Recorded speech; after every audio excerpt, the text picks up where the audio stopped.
Hello and welcome to Outside Xbox. This is Show of the Week. I'm Andy. And I'm Mike, all set for this show on Final Fantasy 15. Are we not doing Dark Souls? No, we did Dark Souls last month. What am I going to do about the giant bonfire I built in the props room? Oh, that maybe actually took care of itself.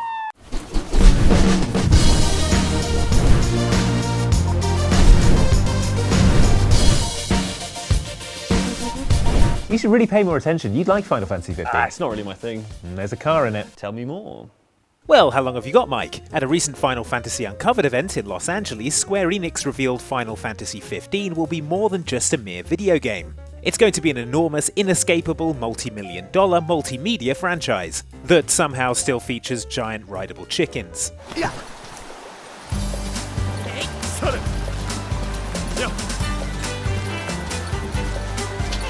The primary announcement was that we will have Final Fantasy 15 in our grubby paws on the 30th of September to finally fulfill all our boy band road trip bromance fantasies. That's plenty of time to purchase a matching leather jacket and some extreme hold styling clay. Be afraid, just as long as you stand by me.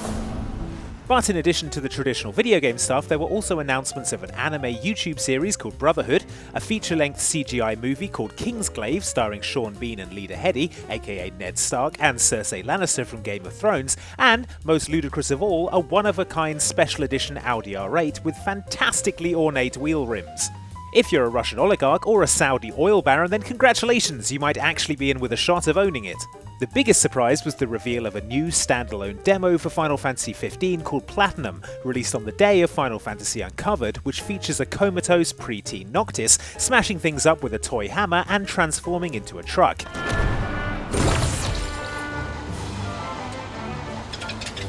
And you thought the chickens were weird.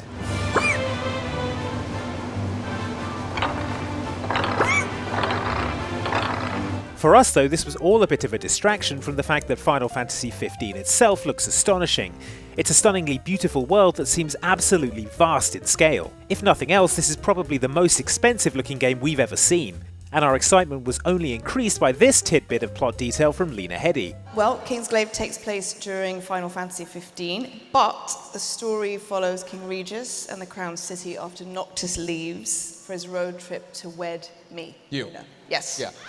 So this road trip is Noctis' stag do. Suddenly it all makes sense. I can't wait for the bit when he downs that ill-advised second dirty pint, passes out and wakes up tied naked to a lamppost covered in vomit. Lads, lads, lads! Right? Lads? Basically, it looks like the best boys' holiday you've ever had, with more handsome, rich versions of your real mates. And if you're not a boy, then now's the time to find out what boys get up to on a stag weekend. There are sunny beach resorts, cookouts in the wilderness, yacht trips, the occasional fight with a giant ice snake, you know, the sort of stuff that really makes for an entertaining best man speech. And the best part of all, you don't actually have to attend a wedding and make polite chit-chat with strangers for 3 hours at the end of it. Score! So yeah, the fire brigade are used to it by now. They just hose down a bunch of Mike's possessions on the way out and head back to the station. Nice. We were just talking about Final Fantasy 15 actually. Oh, the one with the guys in the car. Yes, with the improbable haircut. If you think those haircuts are improbable, then you haven't been paying close enough attention, my friend. Because video games are full of characters with hairdos so unlikely they make the Final Fantasy 15 gang with their J-pop coiffures look like they asked for a short back and sides. Consider for instance these implausible styles.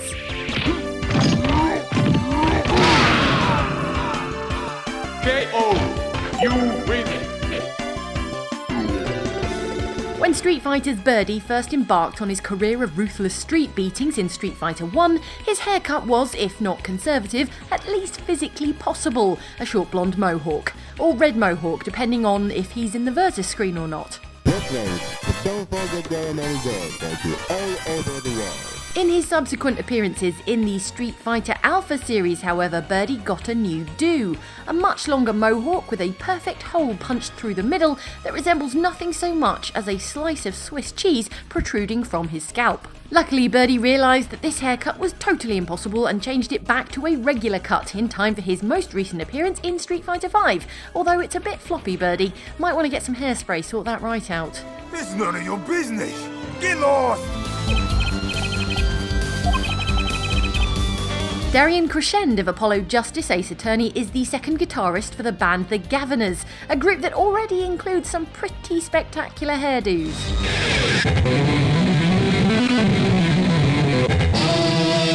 Who let him in here? Darian's do, however, is the pinnacle of impractical rock star styling. From the front he looks normal-ish, but when he turns his head to the side you realise it sticks out a good foot and a half. Honestly, it looks like he's got a bullet bill on his head, and I bet that thing's always getting trapped in train doors. There we go. Fallout 4's Soul Survivor has a wide range of hairstyles available to him or her right from the get-go, but they all stay within the realms of possibility, if not always presentability. Looking good, Andy. Search around the Commonwealth, however, and you'll discover a couple of issues of Le Coiffe magazine, a hairdressing periodical that will unlock a unique hairstyle for you to get done at the barber's. Chief among these is the spectacular Megaton do, which makes it look like a nuclear explosion made of hair is happening on your noggin. Everything I got will keep you safe. Some might say that's insensitive in a world ravaged by the horrors of nuclear war. I say, look how good my hair looks.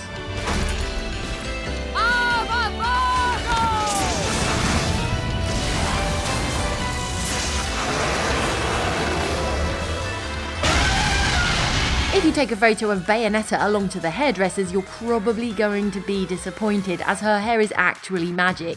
Bayo can form her Barnet into giant hair fists and hair feet with which to beat her celestial enemies, as well as into giant hair animals, such as this hair crow. Or even, on one memorable occasion, she formed a giant hair Queen of Sheba to punch God into the sun. So, can I get that done? No? Not even with Moose? Looks like a hard no, guys. Oh, bravo. Goody. Someone is putting on a puppet show. Honestly, you people embarrass me. General Lionwhyte from Brutal Legend takes the hair part of hair metal and runs with it, since he is, by my estimate, about 85% hair. The most impressive and, okay, yes, ridiculous thing about his fabulous mane, however, is that he's able to fly by flapping it back and forth like a pair of luxuriantly conditioned wings.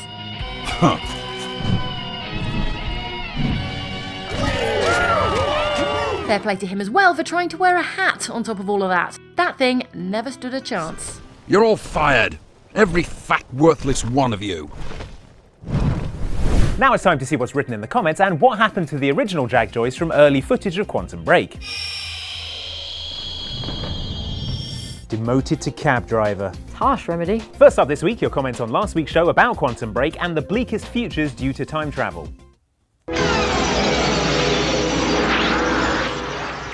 Who are you? I'm you from 10 Minutes in the Future. I've come to warn you about... Oh, hang on, I've got to take this. Do you mind taking over? Bye. Yeah, who's this? Commenter Various Number is still trying to get their head around the whole time travel thing. Wait, isn't this video just one giant time paradox? Future Andy shouldn't have existed. However, without Future Andy, Jane would have never had the black hole time machine idea.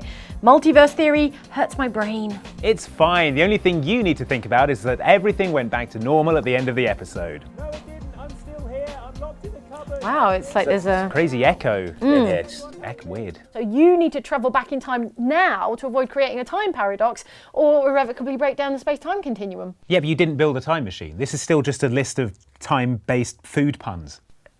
That was important too. And Ancient Druid asks, is there a place I can get a recipe for Jane's blueberry panquarks? Do they come in glue-on free as well? I'm on a diet. Oh, you just take a cup of flour, a cup of milk, an egg and some blueberries and then fire them in a spiral down an infinitely long Tipler cylinder made of cosmic string. Delicious.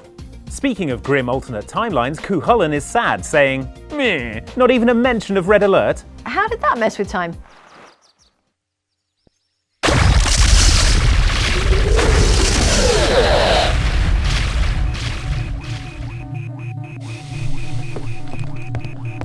Did you find him? Hitler is out of the way.